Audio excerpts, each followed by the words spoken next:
అందరికీ నమస్కారం. ఈరోజు మనం ఒక ఇంట్రెస్టింగ్ టాపిక్ గురించి మాట్లాడుకుందాం.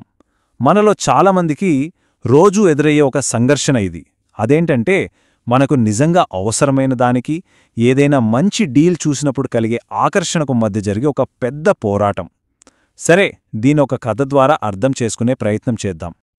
అవును, మనకు నిజంగా ఏం కావాలి, మనల్ని ఏం ఊరిస్తోంది, ఈ రెండిటి మధ్య ఎప్పుడూ ఓ యుద్ధం జరుగుతూనే ఉంటుంది కదా.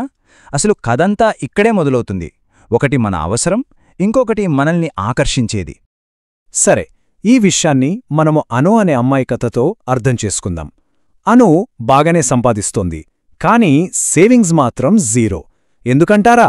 పాపం తనొక షాపింగ్ ట్రాప్ విక్టిమ్ అనమాట. ఒకరోజు అనూకి ఆన్లైన్లో ఇలాంటి ఆఫర్ ఒకటి కనిపించింది. By to get to free. ఈరోజు మాత్రమే. వావ్, చూడగానే కళ్ళు మెరిశాయి. నిజానికి తనకి ఆ టాప్స్ అస్సలు అవసరం లేదు, కాని ఆ ఆఫర్ చూస్తే మాత్రం అబ్బా వదిలిపెట్టాలనిపించలేదు. ఇక్కడే అసలు ఫైట్ మొదలైంది. అను మనసులో ఒక పెద్ద చర్చ. ఒకవైపు చూస్తే తన దగ్గర అప్పటికే 10 ట్యాప్స్ ఉన్నాయి, బీరువా నిండిపోయింది. మరోవైపు చూస్తే 1300 రూపాయలది కేవలం 800కే వస్తోంది, అది 2 కొంటే 2 ఫ్రీ. అబ్బో, ఇంత మంచి డీల్ వదులుకోవడమెలా? అయితే ఈ కథ ఇక్కడితో ఆగిపోలేదు. ఇదొక సైకిల్లాగా. వారానికో కొత్త సేల్, పండగకో పెద్ద ఆఫర్, ఇలా వస్తూనే ఉన్నాయి. అను కొంటూనే ఉంది. ఇదొక అలవాటుగా, వ్యసనంగా మారిపోయింది. అంతేకాదు, ఇలాంటి మెసేజెస్, డీల్ మరో 2 గంటల్లో ముగిసిపోతుంది. అబ్బో, ఇది చూస్తే ఎవరికైనా టెన్షనొస్తుంది. మనసులో ఒకటే గంట, టిక్ టాక్ టిక్ టాక్, త్వరగా కొనాలి, లేకపోతే డీల్ పోతుంది. ఇక అంతే, అవసరం వెనక్కి వెళ్ళిపోతుంది, ఆకర్షణే గెలుస్తుంది. అను విషయంలోనూ అదే జరిగింది. సరే, ఇలా కొంటూ వెళ్తే ఏమవుతుంది? ఏదో ఒకరోజు అసలు నిజం బయటపడాలి కదా. అను జీవితంలో ఆ రోజు రానే వచ్చింది. అదే రియాలిటీ చెక్.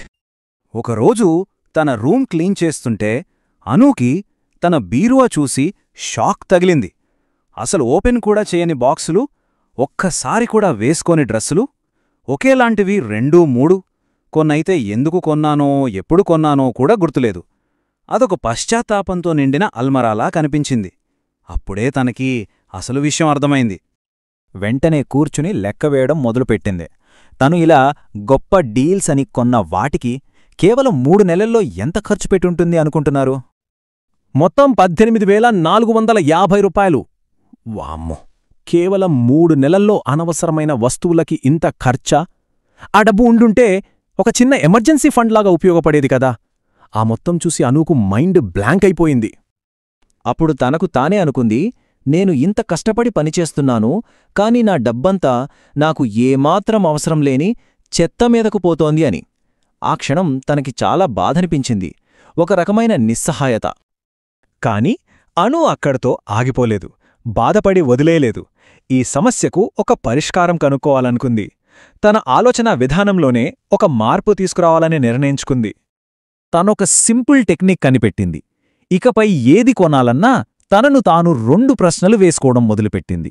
1, ఇది నాకు నిజంగా అవసరమా? 2, ఒకవేళ ఇది కొనకపోతే నా జీవితమేమైనా ఆగిపోతుందా? అంతే, ఈ 2 ప్రశ్నలే తనకొక రక్షణ కవచంలా మారాయి. మరి ఈ కొత్త పద్ధతి పనిచేసిందా? అను జీవితంలో ఎలాంటి మార్పు వచ్చింది చూద్దాం రండి. ఉచ్చులోంచి ఈ విజయపదం వైపు తన ప్రయాణం ఎలా సాగిందో. కేవలం 3 నెలల్లో వచ్చిన మార్పు ఇది. ఒకప్పుడు విపరీతంగా ఉన్న అనవసర షాపింగ్ ఇప్పుడు జీరోకొచ్చింది. బ్యాంక్ బ్యాలెన్స్ ఎక్కడ ఏసిన గొంగళి ఎక్కడే అన్నట్టుండేది, కాని ఇప్పుడు చూస్తే ఏకంగా 21,000 రూపాయలు సేవ్ చేసింది. అన్నిటికన్నా ముఖ్యంగా ఆ షాపింగ్ వల్ల వచ్చే మానసిక ఒత్తిడి తగ్గిపోయి తన మీద తనకి నమ్మకం, కాన్ఫిడెన్స్ పెరిగాయి. అద్భుతం కదా. సరే, అను కథ ద్వారా మనం ఏం నేర్చుకోవచ్చు? కొన్ని చాలా ముఖ్యమైన పాఠాలున్నాయి, మనందరికీ ఉపయోగపడేవి.